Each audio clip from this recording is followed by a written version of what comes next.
Type 1 positioning for the outlanding on between the road and the river in Mittersill. Okay, have your time. Flying without an engine inevitably ends up in a field far from home. But how do I get home? Stick around and find out.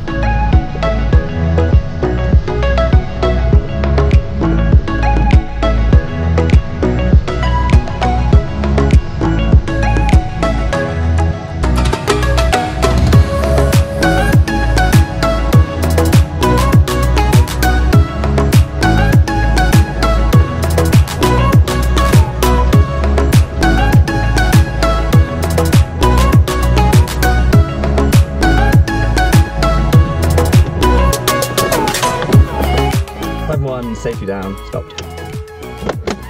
Well done, I see you. Perfect. I can pick you up, but it takes a little bit longer. But anyway, I'm planning to go maybe now more or less straight directly home. Okay then, yeah, I've got time, I'll wait here. See you later.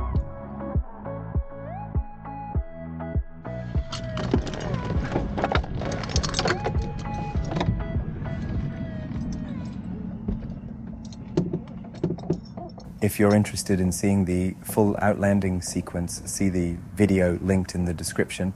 In this video, we're going to look at how I got home from this eventful day. It's always a mixed feeling after an outlanding.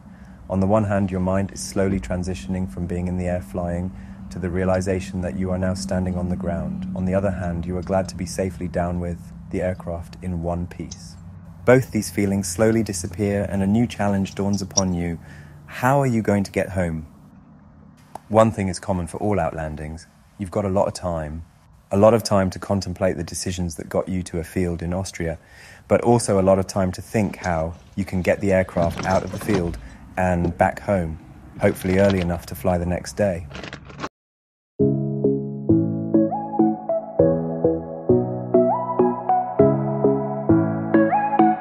There are a few things you can do to be ready for when the trailer arrives.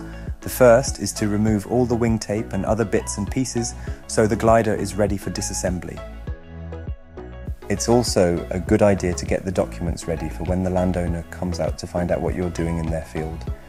Usually it isn't a drama, and today no one came out to meet me.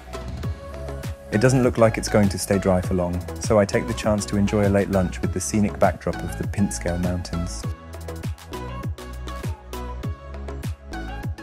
I also use the time to take some pictures of the field and upload them to landewiesen.streckenflug.at, which is a free outlanding field catalogue.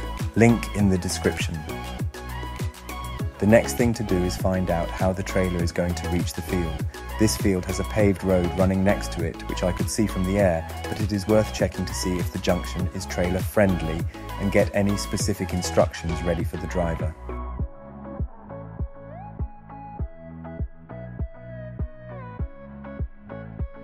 It's a very welcome sight once the trailer arrives.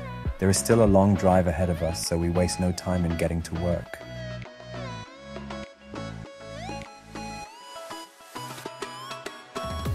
Usually the tricky part is finding a flat area where the glider and trailer can be close for the disassembly without causing any more damage to the field. There is also no shortage of exercise in this sport. Pushing a single-seater is fairly easy, but the same can't be said about pushing a double-seater out of a muddy field.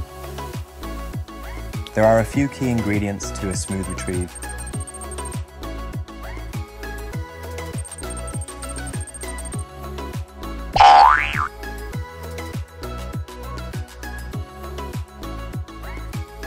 The wings are held together by two bolts that can easily be removed by hand.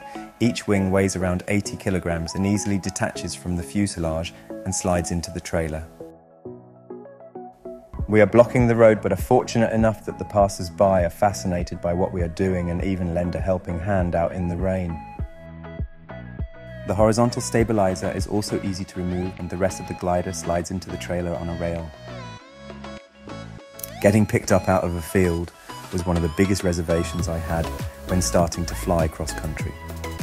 I've no doubt there are others out there with the same feeling, holding them back from going beyond gliding range of home. I'm glad I've proven to myself that this aspect of the sport can be as enjoyable as long flights far from home. One of the most important parts of this sport is having a group of people willing to jump in the car for each other and drive for hours, so as pilots we can have the peace of mind to safely expand our personal horizons. Thanks for watching.